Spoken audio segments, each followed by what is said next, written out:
My name is Siana, and this is how I save money in Los Angeles. It's expensive out here. So I wanted to do this video on saving money because a lot of people from back home are always asking me, how do I make money in LA? How I survive out here in LA? And basically the only way I survive out here is by saving money. A little background about myself. I'm a freelancer, and if you don't know what that is, it means I don't work for a specific company. I work for multiple ones. Most people you meet are freelancers. They either work in the entertainment business, as a producer, editor, writer. You're an actor, a musician, an artist. With these types of careers, you most likely don't have a consistent income unless you make it, which good for you. So you really need to know how to save your money. When I first moved out here, I had a pretty consistent job, and then it wasn't so consistent. I learned the hard way that I had to learn how to save money. So I just want to put a disclaimer out there. None of the apps or companies I'm talking about are sponsoring me. This is all about my personal experience and my own journey of how these apps and companies have helped me save money. I'm just trying to share what I've learned with the world. If you're watching this and want to sponsor me after, let's dive in.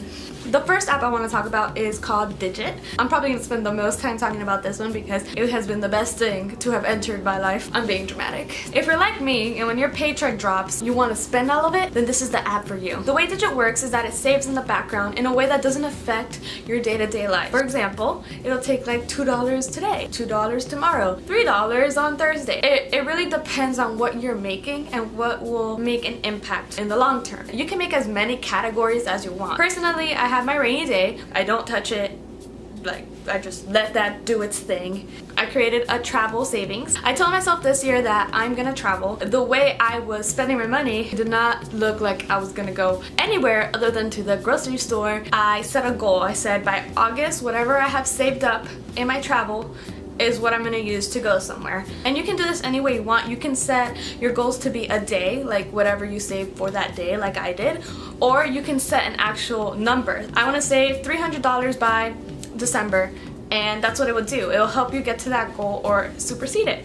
I think that's what I really like about it. I'll check it like every 2 weeks to see where it's at. At first it doesn't save that much. I think it saved like $20 my first 2 weeks. Over time it just then it was like 100, then it was like 200, and I was like, oh my god, I didn't even feel that. If you're scared that Digit might save too much, you can also set a limit. I set my limit to be if my bank account is under like $100. Digit will not save any money until you go over $100. It can tell when you're paying bills and you have a lot of payments that you have to make, so it won't save during that time. You can also use it to pay your credit card debt. When I first moved out here, I'm not gonna say I was exactly financially responsible. The same way it's saving for your travel and your rainy day, it's also saving for your credit card. Every 2 or so weeks, whatever it's saved up, it'll just pay your credit card off. So this app, I feel like, is really well made. I feel like this app is really well made, especially if you're younger and you're trying to figure out the best way to save. This is a great option because you don't feel it, but it does the job. If you want to give Digit a try, I put my link in the description box below. When you sign up, you get $5 and I get $5 for you starting. They're giving you free money. So it's like I scratch your back and you scratch my back. One of the other apps I use is Mint. This is not a savings app, it's a budgeting app. I'm not gonna say I use this to the T. Basically, this app keeps me in check. It makes me realize when I'm spending too much money on and that I should stop. If you set goals for yourself, even if you don't stick to it, no one's perfect, it keeps you aware. Big part of saving is being financially aware. If you're just spending willy-nilly, you're obviously gonna have problems with your money. You don't know how much you have and how much you should be spending because you're not really keeping track of it. It's kind of just like a reminder, hey, you just spent $100 more on food than you expected to this month. Maybe no, don't do that. This next thing, my boyfriend actually has been doing it for a while and it was working for him. I just started doing this, and definitely do this based off what you make and what you're comfortable with. I started taking out $70 in cash for the week, using that when I go out to eat with my friends, to buy myself things, for Target runs. Those are dangerous. Any little splurging I want to do that's outside my normal spending. When you're swiping your credit card or you're swiping your debit card, you're not really thinking about it. Spending all my money. When you have cash, you're like, $5 for coffee? Ridiculous. You have a physical representation of your money, so it hurts a little bit.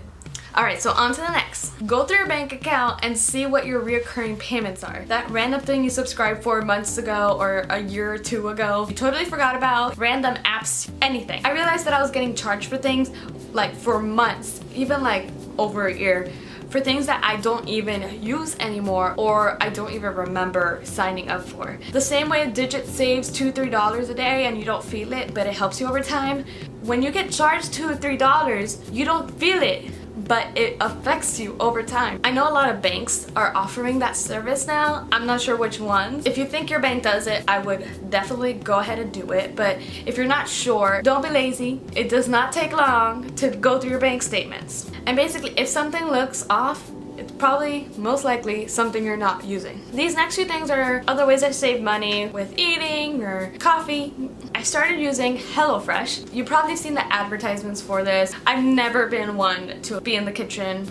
The only thing I was good at was baking, but you know, you can't really have a hearty meal unless you want some banana bread every day. Just to put it in perspective, when you go out to eat in LA, and I'm not talking fast food, I'm talking about like sitting at a restaurant or sitting at a little cafe, you're gonna spend like $15 to $20 on just yourself. That's a lot. Doing that for breakfast, lunch, and dinner. In LA, you have to network a lot and you have to meet up with people a lot, so you end up spending a lot of money on food. I decided to try out HelloFresh, and honestly, like, I've been loving it. I wanted to find like a way to eat gourmet feeling food without breaking the bank. When you order through HelloFresh, every meal comes out to like $9.80. It sounds like a lot, but like I'm telling you, when you eat out here, it really is expensive, and $9.80 per meal is not that bad.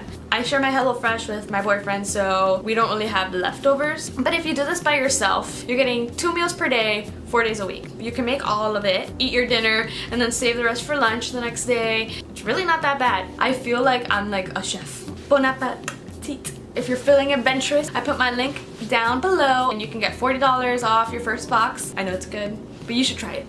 Another way to get your veggies and fruits, it's called Imperfect Produce. This was actually recommended to me by my friend Ariana Jonay. Thanks, girl. Most stores don't take fruits or veggies that are shaped weird or not shaped to like what we're used to. What Imperfect Produce does, it brings you a few pounds of fruits and veggies every week or every other week. You can set it however you want for like 15 to 20 bucks. Normally you'll pay way more money, but these are like the outcast fruit. If you want $10 off your first box, I also put the link down below because I'm all about saving the dime, and I also get something out of it. This ain't a charity. I'm about to tell you something you don't want to hear.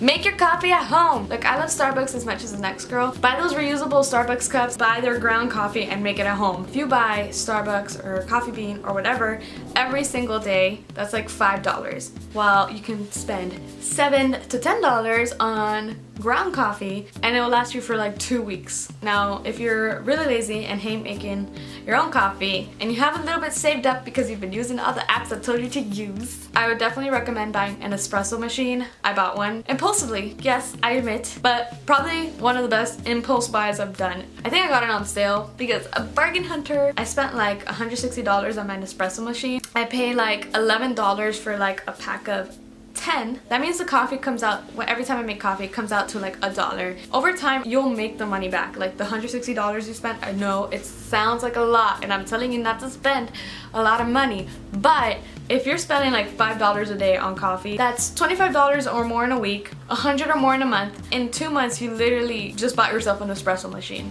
And this coffee like is honestly amazing. It tastes gourmet. I feel like I went to a little cute little coffee shop.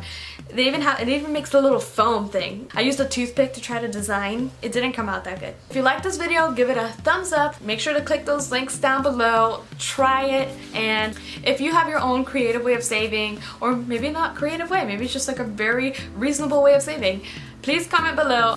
So that's it for me. I never know how to end these things, so I'm just gonna fade to black.